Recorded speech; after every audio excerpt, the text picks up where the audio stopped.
Okay, we're good? We're good. Good afternoon, Hello, Weekly. Justin. Good afternoon. Good afternoon, Andrew. Little Oak Weekly. Last We one for the year. probably. Most likely. Yeah, probably. Unless we're doing one over the week of Christmas. Well, no, I'm not going to be here during that week, so we're not doing so that week. What day is it? It's Wednesday. We just had an office meeting. What day of the month is it? I want to say 11. Yeah, something like that. Yet? Yeah. Yep, 11. So we got a lot of news, a lot of things to discuss. Right. There's some strategy, best practice stuff that I want to get into. Sweet. There's interest rate stuff that just went down. I want to rehash a little bit of what we discussed in the office meeting, because I'm going to assume like not everybody was at the office meeting. Sure. We'll do some of that now. I'm going to be drinking the whole time here because my throat is dealing with I'm fighting a bug. a severe tickle. Mm-hmm. I'll try to be as clear as possible, and you can do more talking. I will try. Let's go with just an overall interest rate conversation. Mm-hmm. So Bank of Canada cuts rate by 50 points, which is amazing.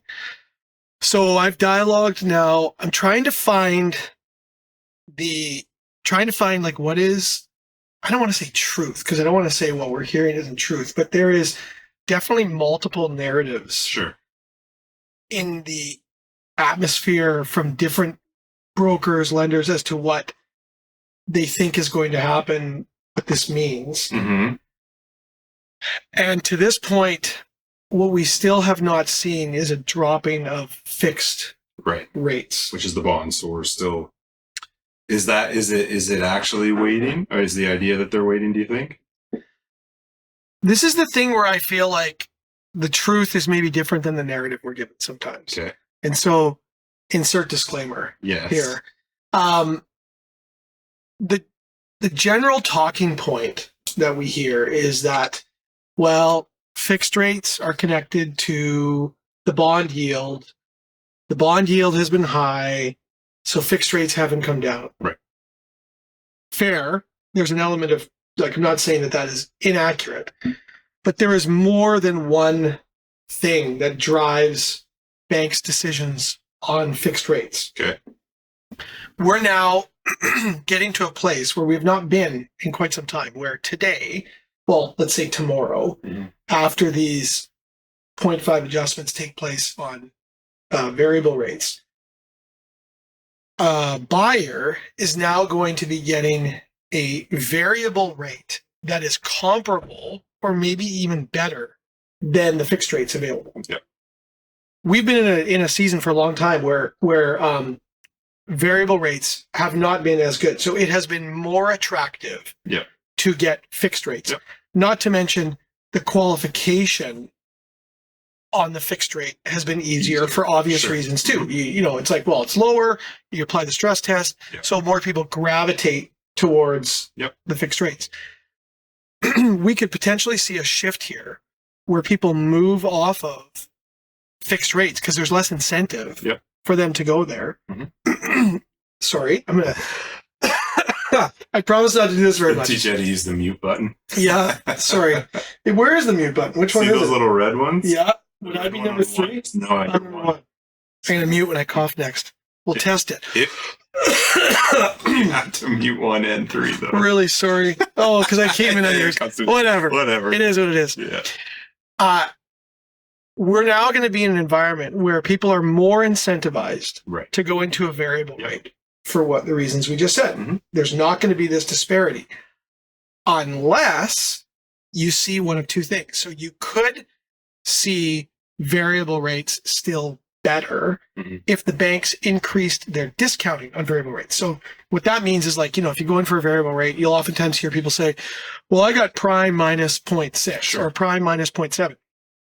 I still have 2 different mortgages on 2 different properties at prime minus 1.3, which I never let go of, for obvious reasons. I mean, it felt a little bit, sucked for a little bit, but I'm feeling pretty good about it right now. For sure. So banks change their discounting all the time on their variable products. And so, for example, when we went down 50 basis points, whenever that was, 6 weeks ago, the little untold truth that went on is the whole 50 basis point adjustment did not make it all the way back to the consumer, right? Because they changed their discounting by about 0.2. Yeah. So it remains to be seen what the lenders are going to do with their discounting and whether or not the consumer gets all of this 50 basis point adjustment on new product. If you're sitting on current product, like they can't change that, right? If you've got something at prime -1, it's prime -1. What are they using to determine that? Do you know? Like, well, yeah, sorry, we're going to get through.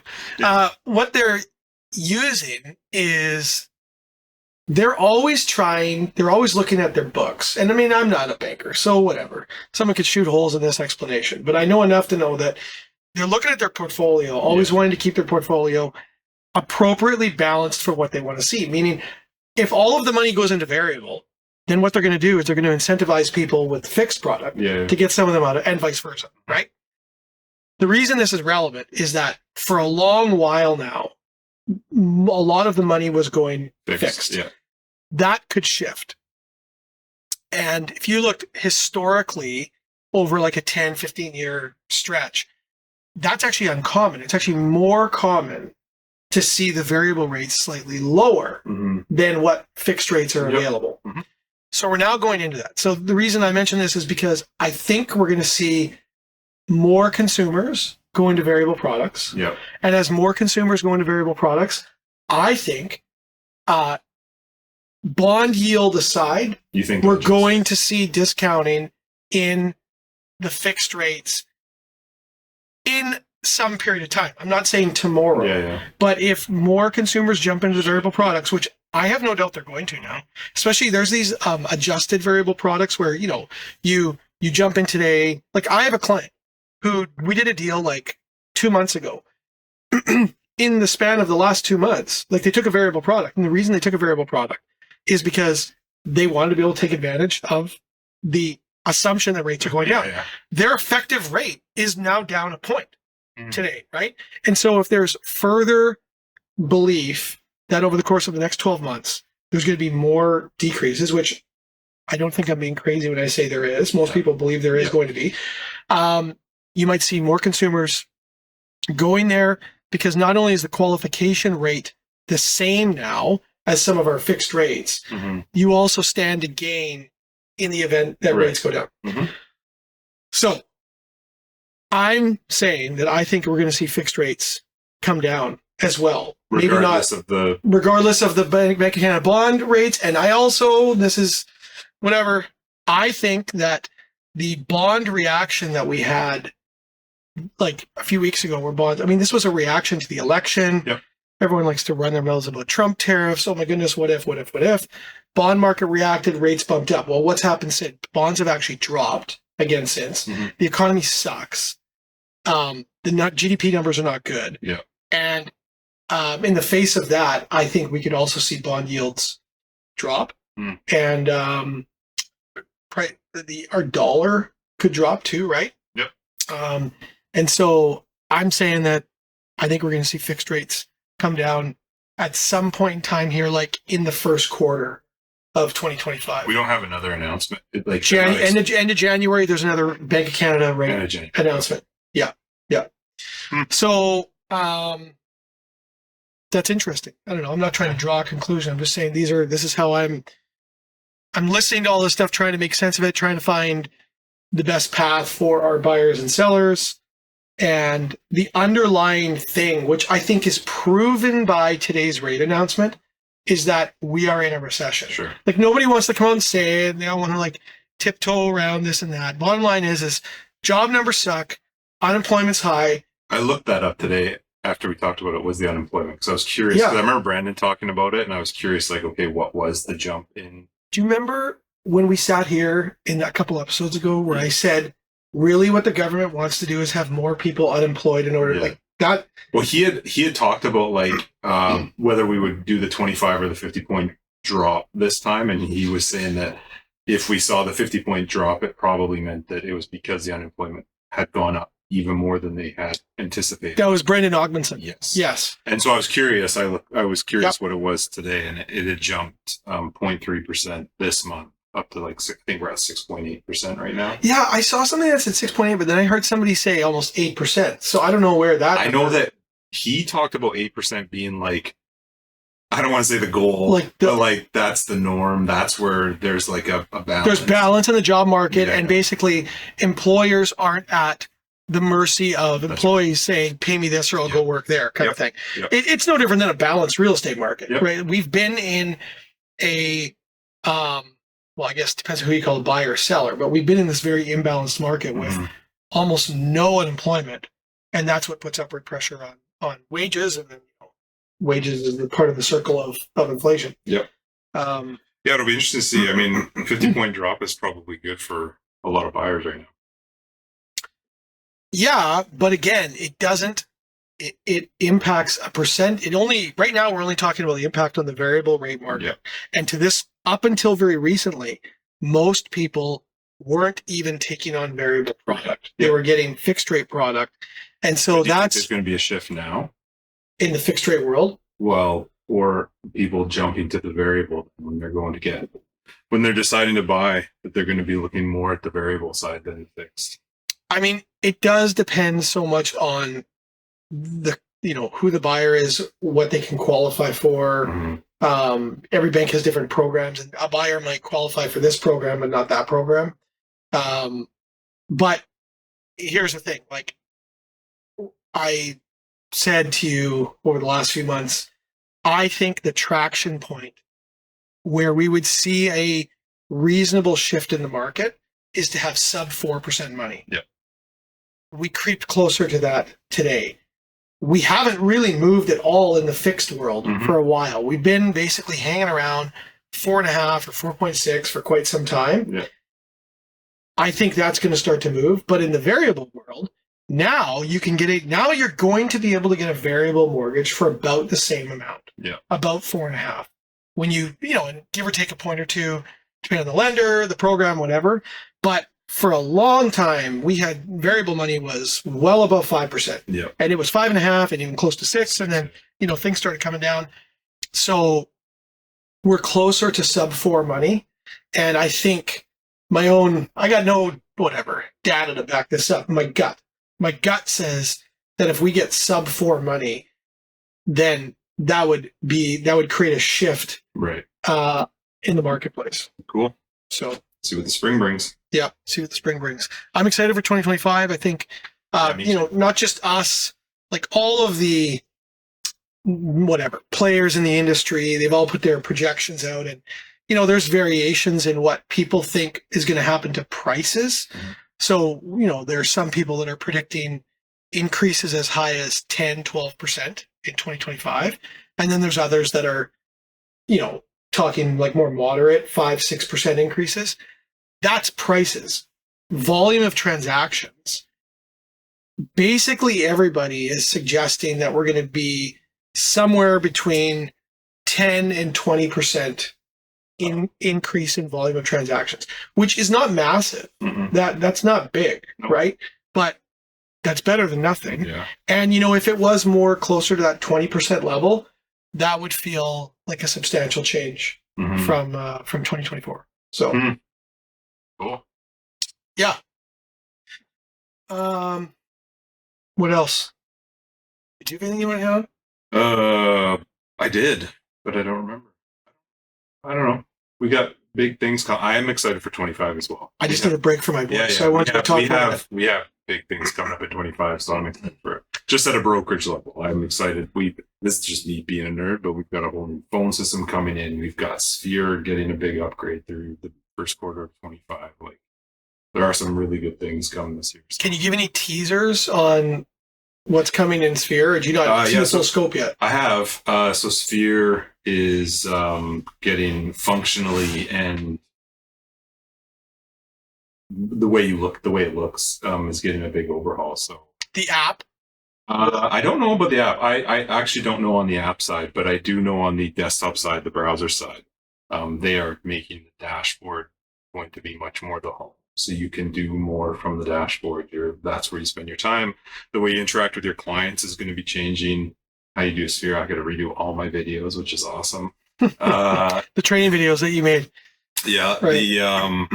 the way you build websites is changing, so you'll be able to more easily. I was just actually talking with Mike about the struggle right now to build your own custom websites and landing pages. It is a struggle. You got to understand How to do it. Yeah, so they're going much more Mailchimp sort of style, Like drag and a drop. little bit more drag and drop to be Yeah. a little easier to like create your own. If you've got an idea in your head, so it's going to be really cool once that rolls out. And yeah.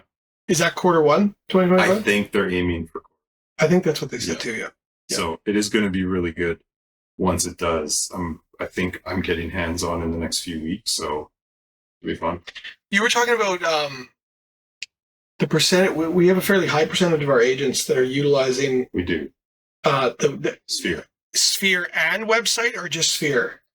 We track just Sphere. Like as their CRM. And what percentage of our agents would be on that? We're in our all of our offices. Yeah, we average around 55, which is incredibly 60%. high. It is really high. I think the average across Royal LePage is like 30. Yeah, 28 to 30. So yeah, I mean, I'd like to see it even higher. I mean, the fact is, it works and it works well, and we have so many systems now built into it to work with it. So it has been really good for the ones who have adopted it. It's been a bit of a learning process. You take somebody like a Kurt, for example, who's for years worked with something else. So but now he's into it and using it, and so I changed. Yep, I was top producer my whole life. I know, and it's to change anything is a pain, but it is like immeasurably it's a better tool than what I had. I was used to the tool I had, so it was great. Yeah.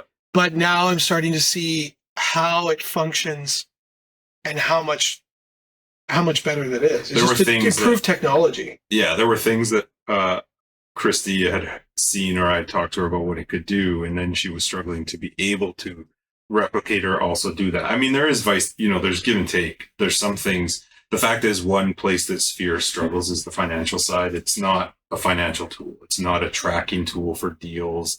Yeah. There's nothing built into it for that. No. And so there's that's a bit tough because some agents do use it all for that. But the fact is, I don't think outside of Top Producer, many of them do that. Well, Top Producer, I never use that component of it. There is and the reason I've never used that side of any program, like I had the Buffini system for a long time too. There was a while where I was running the Buffini and Top Producer, which we have a lot of agents using Buffini. Right, still. And the Buffini thing, the Buffini is great, but the Buffini, whatever the word is, algorithm setup language, it is all American, and so I never enjoyed using the financial aspects of that either because I didn't like the language it used. I didn't feel like it tracked things the way I would want them tracked, and so. As I shared in the business planning sessions last week, I operate like I have my CRM, and then outside of the CRM, I have my own financial tracking spreadsheets or whatever you want to call it for whatever financial pieces that are valuable to me that I want to track and show and be able to see. I do that separately. And then we went over that in, for those that were in the business planning saw that. And we shared that document too. People want to make copies of it. Oh yeah, we shared the whole Excel sheet. And so your own copy. So that was built. I built that like in 2010 or 11, and I've tweaked it a little bit over the years. But the thing is, as a person, that one component that we're talking about, that's the pipeline piece. Like that's not a budgeting. Yeah. A budgeting tool is another whole separate thing.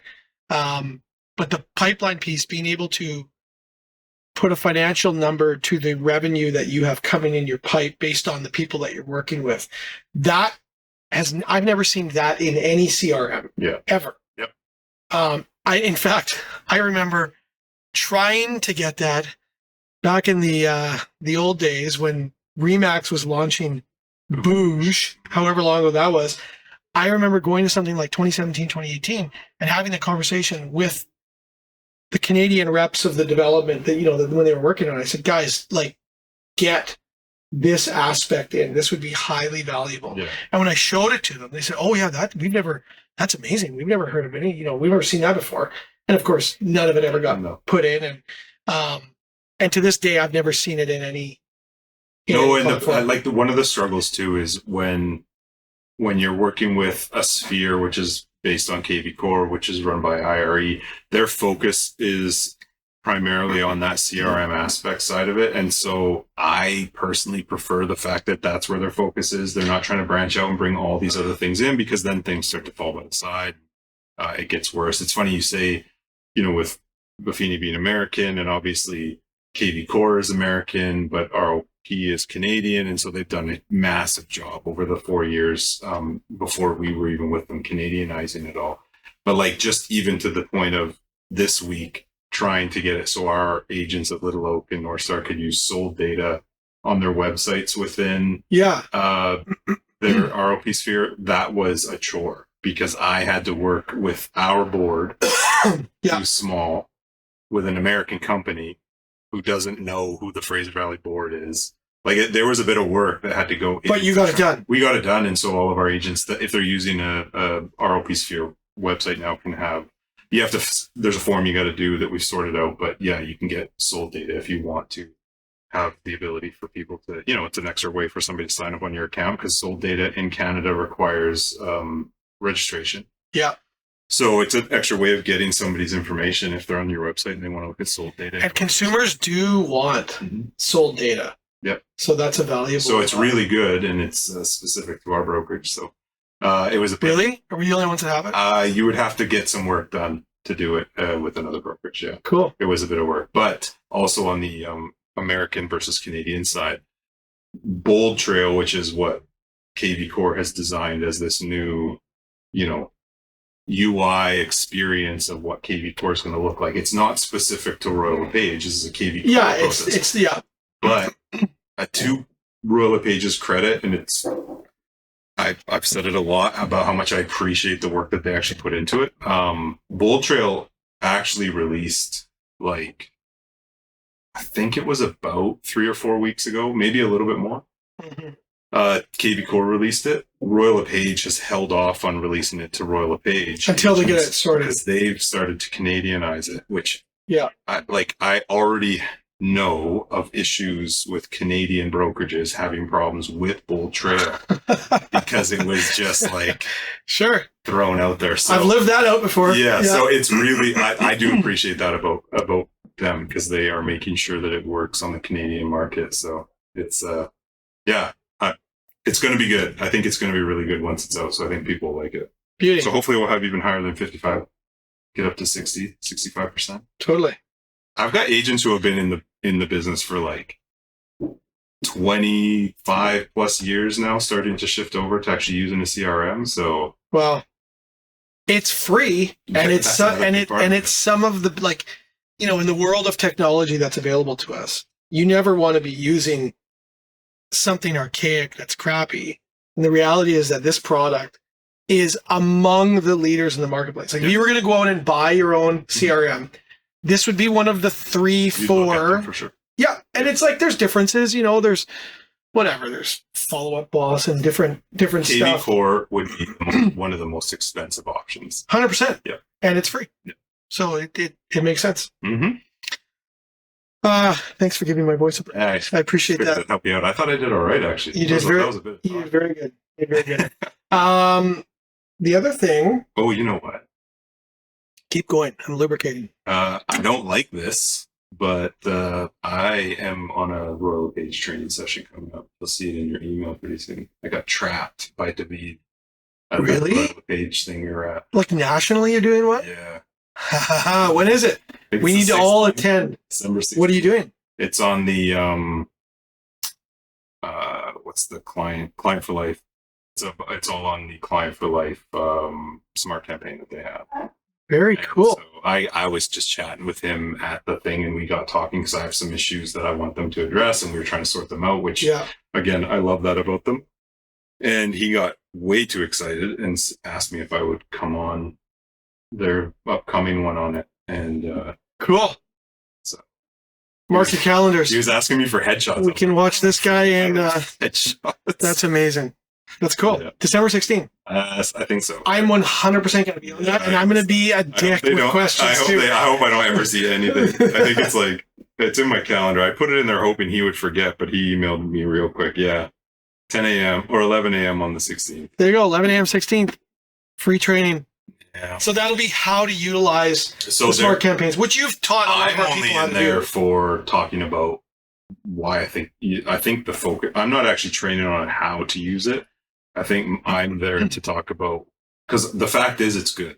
Like they have their client for life. It's the one I tell all of our agents to use. Yeah. It is what they've done with it and how they manage it is incredible. Yeah. I think Leslie's doing the actual training. Like I want to walk people through how to actually like set it up and stuff. But yeah, the fact is their client for life smart campaign is amazing. It's so easy. It's one of the best ways to stay in front of your agent your client.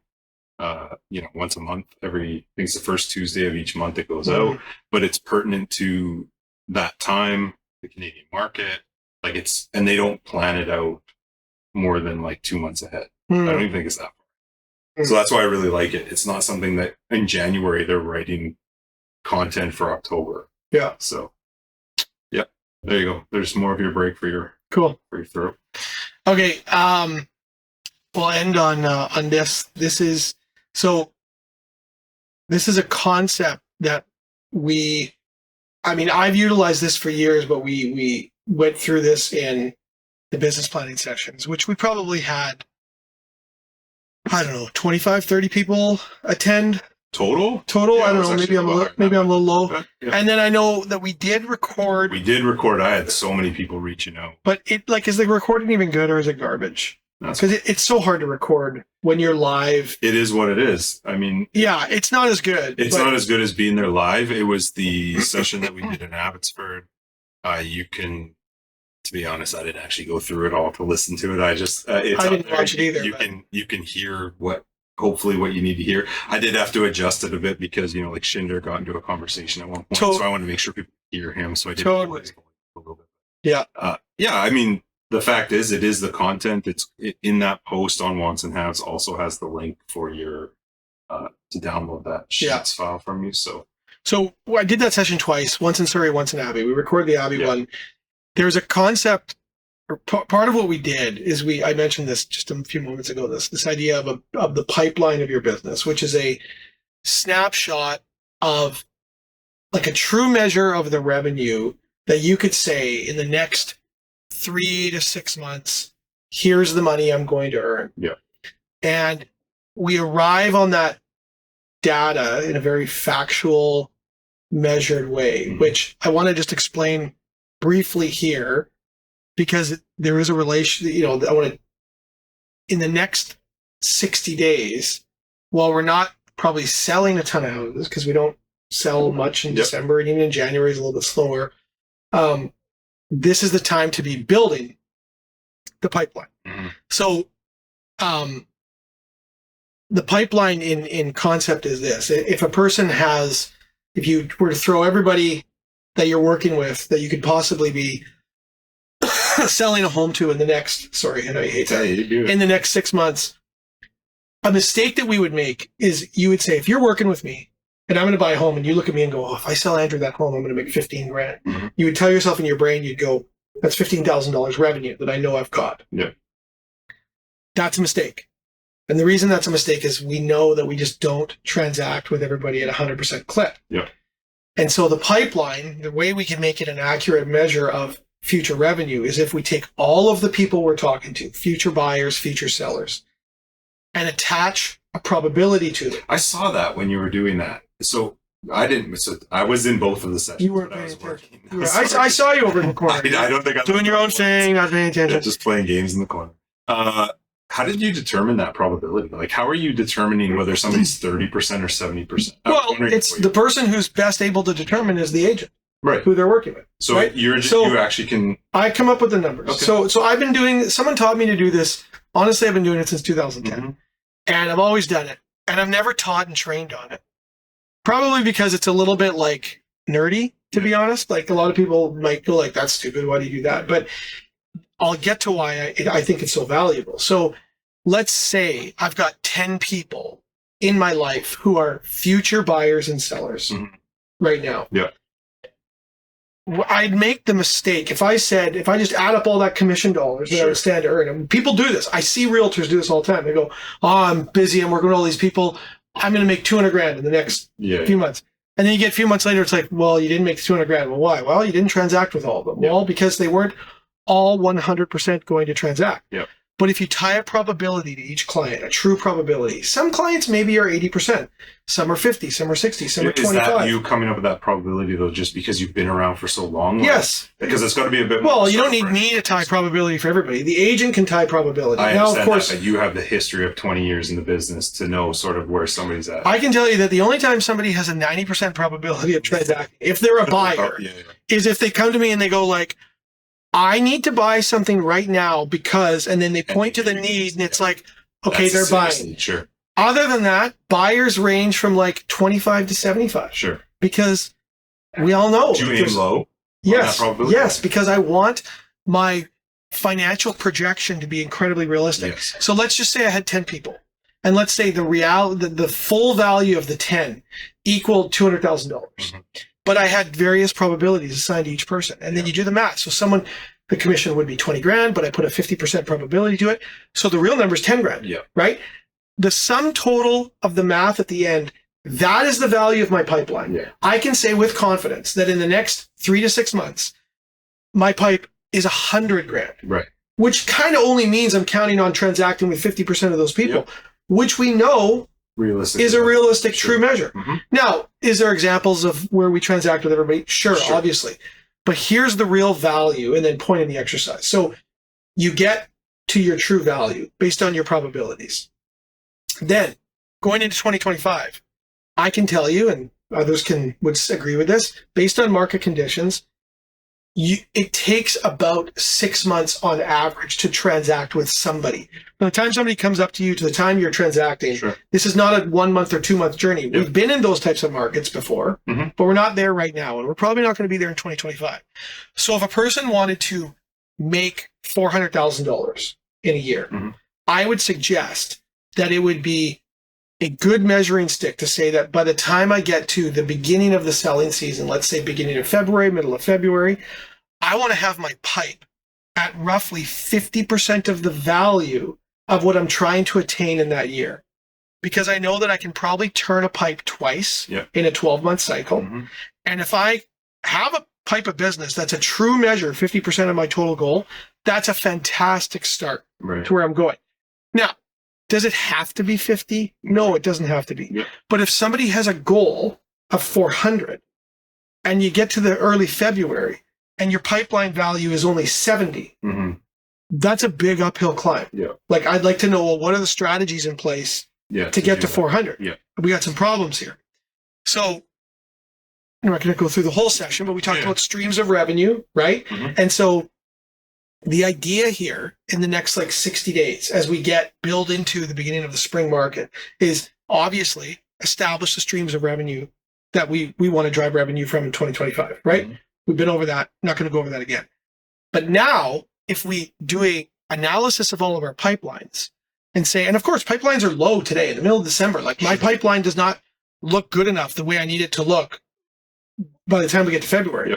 But my job between now and February, or even end of February, is expand relationships, load up my pipeline. This is why we say, Ray gave a great example today in the office meeting of use this interest rate stat or data as a reason to reach out. We got to be belly to belly with people, having conversations, all of those, what if my daughter and son might need to buy a place, these peripheral fringe conversations that we have that we don't oftentimes track properly or put enough effort into. These are the types of people that get thrown into a pipeline. Everyone's pipelines, managed properly, are probably much larger than one would think. Because a lot of people, if they think about the pipeline of business, they think about everyone who's basically above 60%. They're not factoring in all of the I might one day people. But those I might one day people who we would assign a 25% value to, the only way they're going to go from 25 to 50 to 75 is if we nurture them properly. Or if you don't nurture them, guess what? Somebody else will. Or they'll just randomly walk into an open house one day when they're ready. Story of the Exactly. I lost a deal not that long ago because I'm an idiot. So, this is. Sorry, I got too excited. I didn't get too excited. This stupid throat thing. This is best practice, like for December and January. We can go and just drink red wine and rum and eat and turn off. And by all means, we need to turn off. Yeah. I'm going to turn off. I'm going away skiing with my family between Christmas and New Year's. I'm 100% going to turn off. But from now up until like December 22nd, like I'm working my ass off. Yeah. And then I'm going to have a great time turned off for a little bit. And then when I hit in the ground in January 2nd, I'm not standing around going, what should I do? Yeah. It's either fine-tuning last details on the business plan, plans for streams of revenue, or every day I look at my pipeline, and I go, okay, figure out the value of my pipeline. Is that enough? Do I need to build it? Is it match my financial goals for the year? And I know there's a lot of people in our brokerage, probably all of us are unhappy with how much we sold in 2024. We want to sell more. Well, to sell more, we got to expand our networks of people, expand our relationships, increase the value we're offering, or not that we weren't offering value, but find ways to continue to offer value and grow the pipeline. And if somebody wants to watch, it is on once and half, so you can like go through the whole session. Get more detailed of what Andrew's talking about. It's only an hour and a bit long. Yeah, but this piece is actually in the end. Yeah. Like if you don't even want to skip the whole rest of it, fine. You can watch the last probably 30 minutes and catch this. And then, the last application of like, why is this valuable? It's because, assuming we've checked all the boxes and let's say we're all running perfect businesses for a second. Because I know we are. Obviously. And we got our CRM, we got our plan for a database, we got regular communications going on the database, we got maybe 2 or 3 secondary revenue streams, your business association, your kids' sports team. You're doing things to create value and generate business out of these different things.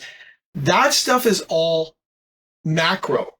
Macro is bigger than micro, right? Yeah, that's macro. Meaning, like, once the systems are in place, the systems create the trickle of new business that comes into you, assuming they're working throughout the year. It's done. Like, I know there's management of those things that goes on, and you got to write the emails and whatever, but it's done. So then what are you doing in your day-to-day life? Well, of course, in your day-to-day life, you're writing offers and showing buyers and taking listings, but not one of us has every single day, every hour booked up with those activities. Yep. We will all confess, if we're honest, that there are days in this business where you show up and you go, geez, I don't have any showings today. Yeah. I don't have anything to list. I had a lot of money come in last month. I think I'm just going to bugger off, whatever. And of course we need those times as well. But the beauty of the pipeline is the micro. Because these are all the people that are going to be tomorrow's transactions and transactions 3 months down the road. And if you have them organized, valued in a platform in front of you, whether it's a whiteboard or an Excel spreadsheet or whatever, when you get up on those days and go, what am I going to do today? I don't have any appointments. Your only goal is to go through that list and go, how can I move these people from 25% to 40% to 50%? And so like an example, Kurt was asking me some questions about what does that practically mean? And I said, here's something I just have been doing with someone. There's these people that are thinking of selling, and they've been thinking of selling for a long time, right? So what am I going to do? I'm not going to show up at their house and twist their arm and tell them to list. But because they're top of mind, because they're in my face on my computer all the time, I don't phone them and text them and nag them, but I do every time there's a sale that's remotely similar to their home. I just send it to them. Sure. And it's like I'm in Paragon every day all the time anyway, right? And I just send them and go, hey guys, hope you're well. Thought you would find this one interesting. Let me know if you want to chat about this or how it relates to the value of your home. Yep. And I'm telling you, these guys, like, they were cool a few months ago. I'm probably going to list their home at some point in the new year. Sure. And I've just been, in touch with them, nurturing them, whatever. And we got a ton of people like that. We all have these conversations with like I might buy a rental one day person, right? Sure. And then we have the convo. They're not really hot. And so we don't stay on them and we don't want to be nagging them. Like, that's the type of person where it's like, why can't you or why wouldn't you send them a sale of a rental condo once every couple weeks? Sure. Like, why wouldn't you? Yeah. It's no skin off your back. It's easy for you to do. And that's the kind of stuff you're providing value. And that's the kind of stuff that will move them along the journey in your pipeline. And of course, what do we know about people? Once they cross a certain point, who knows what the percentage is, 30%, 50%, whatever it is, they will reach out to you. Mm-hmm. And they'll be like, hey, I want to get more serious. I want to talk about this. I want to go look at these. But if you're not in their face on a regular basis, as I experienced recently, I had one of my client's sons go and buy a condo without me, even though the guy had already hooked me up with his son. Yeah. But this guy was like not very hot and he wasn't going to like transact soon. And I forgot about him. I wasn't in touch. Next thing you know, the next time I talked to him, did a deal with somebody else. Dead to you. No, not at all. Totally. Yeah, right. Totally my fault. Yeah. And it's like, here's the dumb thing. I have the pipeline that I work out of. I didn't put them in the pipeline. So it's one thing to have it. Yeah. And most of the time, I get everybody into it. But here's the one time I didn't get somebody into the pipeline, and I forgot about him for a few months. And the next time he popped up in my head, and I reached out, he was literally removing conditions. Yeah. Like the timing of when I reached out. It was perfect timing. It was a great lesson. It was a good reminder. Sure. I have the pipeline, and it's just ironic that like the one time I forget to get somebody into it, they go and transact with somebody else. Do you adjust their probabilities as you weekly, all time. Like the moment, like as soon as somebody if someone starts shifting and now, like if someone's actively, and this is just the way I categorize things, but if somebody's actively looking at condos, unless it's just like a, hey, let's go check it out because we're investigating conversation. If they're actively looking at condos or houses or whatever, they're over 50%. Yep. Right? Like, and you might put someone at 50 because they're looking for something super specific and it's hard to find. And somebody else might be at 80 because like they just go, well, we need a condo and we need it by January. Yeah. Right? Yep. So, and then you get other scenarios where you got someone where they're going to sell and buy. Well, they can't buy till they sell. And, you're waiting to list because they decided they don't want to list until February 15th. Okay, well, they're in your buyer pipeline still, but I might put a value to them of like 10%. Do you have two pipelines? Buyer and a seller? I keep it separate. Okay, I go buyer, seller. Yeah. Sweet. That's how I do it. You don't have it. You can do it however you want. It doesn't matter. You do it how you function and think through your business. The important piece is to have an actual, real financial picture of what your pipeline looks like. Like, if you have this done, and somebody says, if it's all done and it's accurate, someone could come to you and say, how much money are you going to make? How much money are you going to remove conditions on in the next 90 days? You could look to the bottom and go, $96,000, $150,000. Yep. And it might be ugly. You might look at the bottom and go, $35,000. Yeah. Well, it doesn't matter what it is. It's accurate. And having something accurate allows you to properly manage your business. Cool. And I would say 99% of people, they're not thinking through it that way. They're looking at everyone they're working with going, that person equals whatever that commission would be. And then that's what they think they have. Yeah. That ain't true. Right. Cool. Yeah. Sweet. There you go. My throat made it. Yep. We have some upcoming dates, but I don't remember what they are. For what? March 4th, but there was another one too. There were two. Well, there's the Save the Date. There's a thing with the Medallion Gala night is out. So yeah, Medallion's fun. We'll do something before, like we've done, like something before the Medallion. And then our award ceremony is March 4th. Award ceremonies right now scheduled for early March. Yeah, I should say. You say right now. It is scheduled for. Yeah, I shouldn't say it like that. It's March 4th. March 4th is at the Lake Cascades Casino. Yeah, we've been there before. Yeah. It's gonna be fun. Yeah. That's probably it. Sweet. Merry Christmas, everybody. Yeah, Merry Christmas. Yeah, we'll see you soon.